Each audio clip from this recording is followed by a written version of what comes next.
continue the report of East Cuba. And the topic is about global issues with this how are these related and are teachers and schools concerned?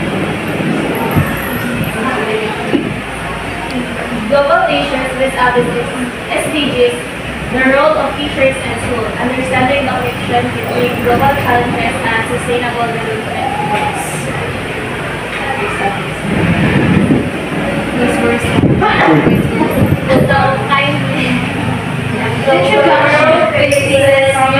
Global issues including poverty, climate change, and inequality.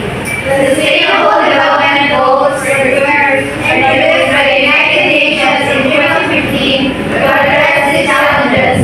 Schools and teachers play a crucial role in raising awareness and shaping future solutions.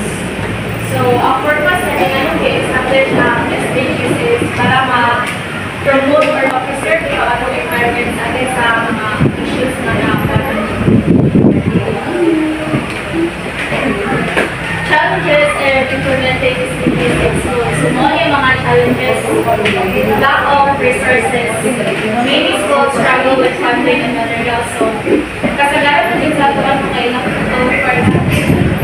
so, kasagaran na kayo ng ang school kayo ka ng kuha ang sponsor. no budget, wide budget. Why sponsor? Or kasagaran kayo. Ang rules dito kayo.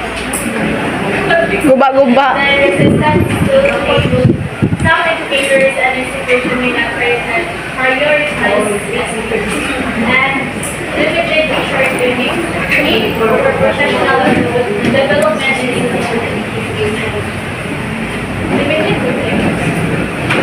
this is cultural and political barriers, differences in races among teachers. The role of teachers in promoting speeches is encourage inclusivity and equality in classrooms. So, for example, kanang i-encourage mo ang student for inclusivity kanang ani dili bitaw mo bias or kanang kuan imuhang Fair tanan. kung pagtagada ng mga student ma-predict high kanang lapos na ilahang mama ay dako na ko graduate mag-apply ka mag-kuan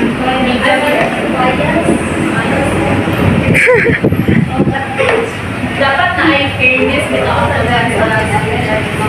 the use in traffic teaching methods like storytelling, debates, and experiential learning.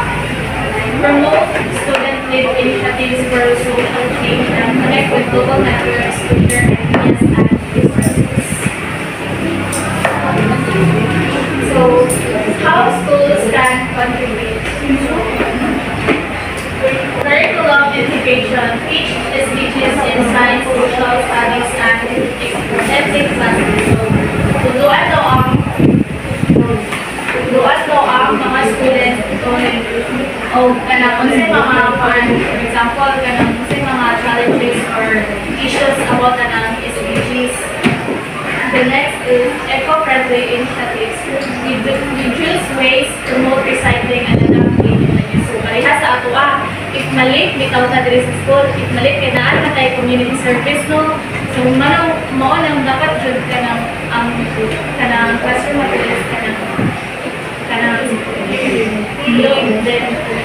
next is community projects. Encourage students to engage in local sustainability projects. For example, community service or makabu. Diba? Para parihan ng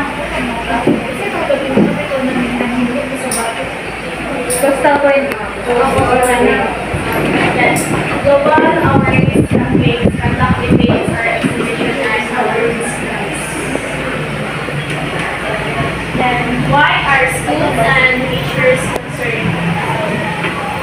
Education is key to achieving many of these goals. Schools help shape responsible citizens who understand and act on global issues. So, So, as kanang ang role sa teacher kay as a teacher, mga role model na sila. So, encourage nila ang students kay kahay kanang ilahang iwan na mga issue. So, ang mga students na maka-construct sila ideas or ma-address nila na mga issues para kanang mga itong environment kay dili bitaw bugot or then teachers can integrate this topic into curriculum, climate education, social justice, promoting critical thinking and problem-solving skills for sustainable solutions. So, mga yung mga global issues and prevailing states. Climate change type. This is number 13. So, mga yung mga kanilang poverty, number 1 sila, education basis kay SDGs number 4, gender inequality SDGs number 5, health basis SDGs. 17 na silang SDGs, pero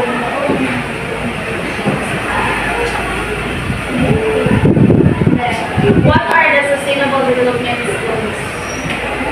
A set of 17 goals. So, lagi 17 goals of design to promote peace, prosperity, and environmental security. Adopted by the United Member States as part of the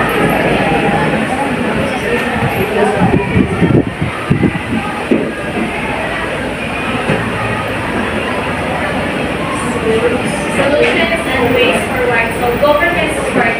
Policies to encourage SDGs focus on nutrition. So, kay kanang if maganda kita kauban, dapat jud na atay suporta sa gobyerno kay dito kay lain balog kita rin magbuot bitaw dili ko nang halang support sa gobyerno. Then, teaching training programs, workshops on sustainability education, and collaboration with NGOs, partnership for researchers and collaborate with us mga NGOs. And then, student engagement, foster leadership, and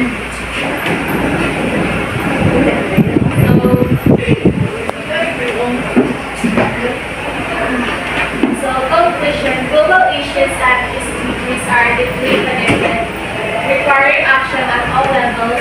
Schools and teachers are powerful agents of change and sustainable future. Collective action